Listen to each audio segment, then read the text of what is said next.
আসসালামু আলাইকুম প্রিয় দর্শক। কবরে গিয়েও যেন শান্তি মিলছে না এই মানুষটির।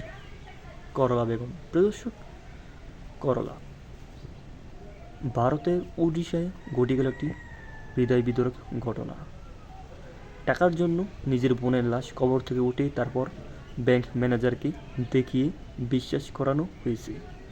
যখন জিতু মিয়া ব্যাংকে যায় এবং 26শে জানুয়ারি সম্ভবত তার বোন মারা গিয়েছিল তখন কবর দিয়েছিল।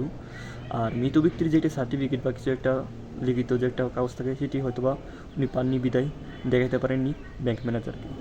মূলত এই জিতু মিয়ার বোন একটি অ্যাকাউন্ট করেছিল, সেখানে 19,300 টাকা জমা করেছিল। জমা করতে করতে প্রায় 19,300 টাকা জমা হয় এবং তার বোনটি যখন মারা যায়, করলা বেগম, করলা, আর এরপর কয়েক মাস পর কয়েকদিন পর জিতু মিয়া সে ব্যাংকটিতে যায়। সে জানতে পারে যে তার বোন টাকা জমিয়েছে, অ্যাকাউন্টের মধ্যে 19,300 টাকা রয়েছে। সেই টাকাগুলো তুলতে গেলেই তখন ম্যানেজার বলে তার বোন তার বোনকে আসতে। তখন জিতু মিয়া বলে যে আমার বোন মারা গেছে, সে আসতে পারবে না। আর এটি কোনোভাবে এখানে বিশ্বাস করতে পারছিল না সেই ব্যাংক ম্যানেজার। তাই তো একবারে ডাইরেক্ট গিয়ে কবর করেই তার বোনের সেই দেহটি নিয়ে ডাইরেক্ট একবারে ব্যাংক ব্যাংকের ওইখানে চলে যায়।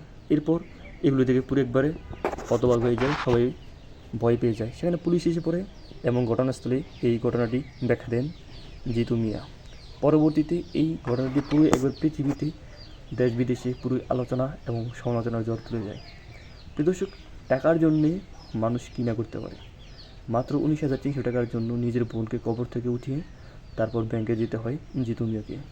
খুবই হৃদয় বিদারক ঘটনা। প্রিয় দর্শক, এরকম নিউজ পেতে প্লিজ আমার এই চ্যানেলটি সাবস্ক্রাইব করে আমার পাশে থাকবেন। সবাই ভালো থাকুন, সুস্থ থাকবেন। দেখা হবে নেক্সট কোনো ভিডিওতে।